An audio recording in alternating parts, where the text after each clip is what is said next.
Isipin nyo, ganyan yung mga lawmaker nyo, hindi nila alam gamitin yung unfortunately na word. Unfortunately, yung sinasabi niyang coercion and harassment, it never happened. Sayang! Hindi na nangyari.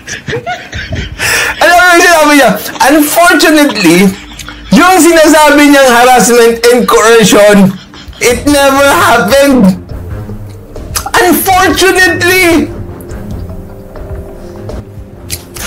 So, mas maganda pala na may harassment at coercion. Kasi pag may harassment or coercion, fortunately yun. Sayang naman, nangyari. Sayang naman, sana nangyari.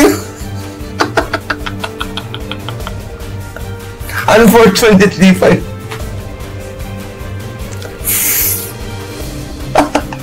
Sayang yung opportunity na mag-harassment at coercion. Minalas sila kasi hindi nangyari daw yung coercion. Kayo naman. Pagbigyan... Kayo naman, masyado kayo. Unfortunately. Unfortunately, our laws are in English. And that's how they construct words in English. Unfortunately, nanalo ako. Champion ako. Number 1. Unfortunate pa yun, ha? It's very unfortunate na nangyari yung tama. Na iba na. Huwag kayo. Hi, good morning po, Chair Abante, Chair Fernandez. Sir, I understand may mga statement na rin po tayo kahapon denying the statements of Grijaldo. Pero just to be clear, para mas maipaliwanag lang po sa ating mga kababayan, so may nangyari nga po bang private meeting about dun sa statement nga with Grijaldo? And ano po kaya yung reason, kung meron man, na bakit siya kailangang ipatawag in private, si Grijaldo po? Well, mahaba yung sinabi pa ako na Chairman Abante. Unang-una talagang there was a incident na talagang pinatawag namin siya. Person told me that I was summoned by Congressman Dan Fernandez. I went out of the room with the security personnel. When we were outside, he told me to go to the left corridor and proceed straight to the end room. When I entered the room, I saw 2 lawyers of Police Colonel Garma standing inside the room. Pero not on our own volition. Because it was Colonel Garma, as what I'm saying sa mga interview sa akin, that asked na kausapin si Colonel Grijaldo. Kasi si Colonel Grijaldo, according to Colonel Garma, is a friend of her. So, sabi namin, tama-tama, ando si Colonel Grijaldo. So, tawagin na natin. So, it was at the back of the Quadcom. So, nang kinausap namin siya, sabi ko nga kay Chairman Abante, kausapin natin kasi nga kaibigan daw, siya makakapag-confirm ng mga affidavit na ginawa niya doon sa supplemental. So, what we did was, yung lawyer, sinabi namin na pumunta para in the spirit of transparency. Kasi mahirap naman na kami lang. Kasi we always see to it na dapat talagang merong kasama. One of the lawyers approached me and then asked me what we are going to talk about. I said, I do not know. After a while, Kong Dan Fernandez entered the room and he asked me to sit beside him on his right side. And then, Kong Abante entered the room, sat far end of the chair on the right. One of the lawyers of Police Karma stood near at my back. Kong Dan Fernandez put the paper he was holding on the table and told me, ito ang sasabihin mong statement na ito. While pointing on the paragraph on the paper, ito ang supplemental affidavit ni Colonel Garma. Sabihin mo, alam mo ang reward system. I-confirm mo lang. Unfortunately, yung sinasabi niyang coercion and harassment, It never happened. Talagang wala namang coercion na nangyari. And ako, natatandaan ko kasi merong isang tao na naandun sa loob pa eh. Aside from the two witnesses at the two lawyers ni Garma, si chairman, saka ako, and then somebody, kilala ko sa mukha, hindi ko lang matandaan kung sino na staff yon. So, we were discussing yung I think it was number 17 na sinabi ko, ito, sabi ni Garma, makukonfirm mo daw yung sa reward system. Naku, wala po kaming alam dyan. Wala po akong alam dyan. So, pinoint ko pa iba, yung 1999. Tama yung sinasabi niya. Kong Dan told me to read the said affidavit. However, I asked the copy of affidavit he was showing to me to read it. He did not give it to me. The lawyer of Police Colonel Garma said, ikaw lang ang pwedeng magsabi niyan, sabi ni Colonel Garma. I was puzzled and I asked myself, why me? I respectfully told him that I cannot confirm. They are saying, as I have not read the affidavit. We went silent for a while. And then Kong Dan Fernandez said, while holding the affidavit, saan ka pwede? Dito, noong 1999, about DDS, alam mo to, pulis ka na sa Davao nito.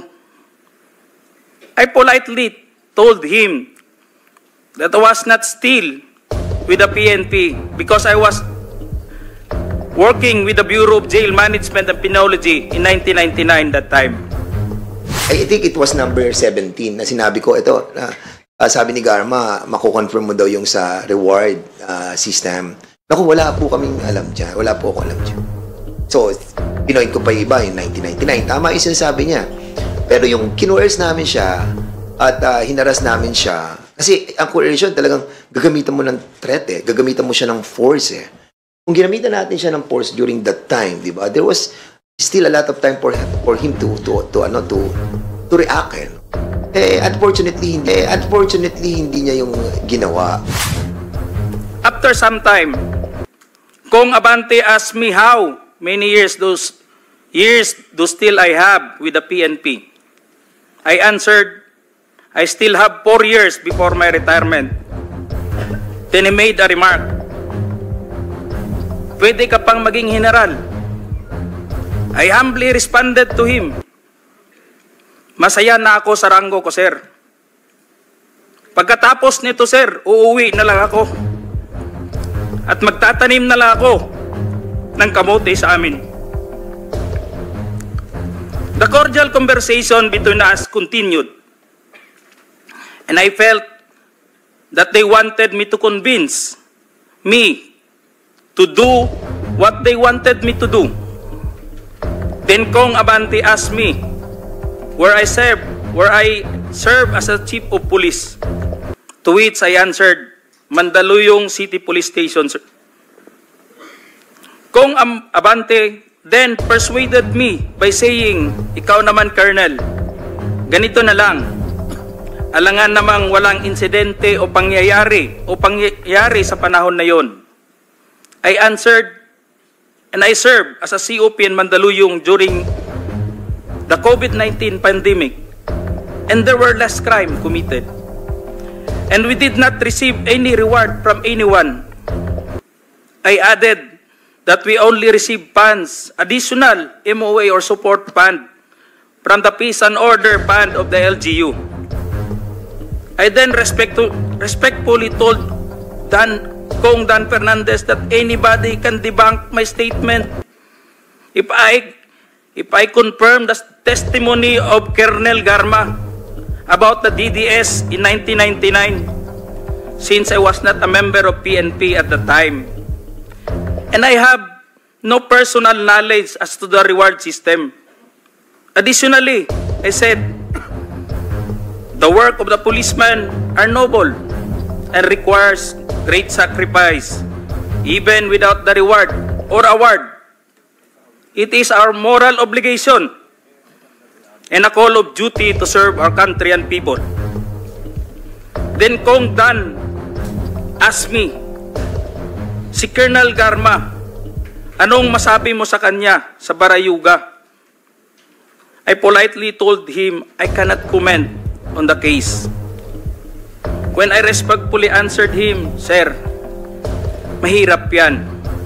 Kasama kami sa nag-iimbestiga at hindi ko alam kung anong kinalaman niya at may investigasyon din sa amin, baka ma-incriminate ako, sir. After the discussion, they did not give me a copy of the second affidavit of Police Colonel Garma. At the same time, we cannot do that.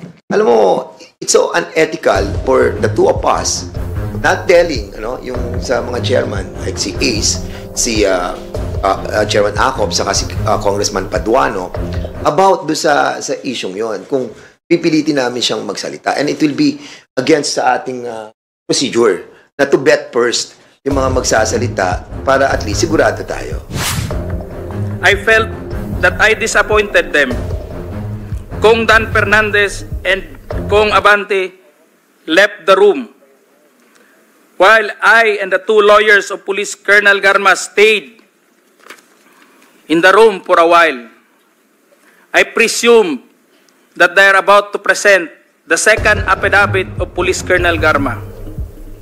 I asked the two lawyers of Police Colonel Garma why they have chosen me. They did not answer me and just stared at me. And that I went back to the hearing room. When I went back to the hearing room, I immediately called the attention of Police Colonel Lito Patay, who were sitting behind the witness table.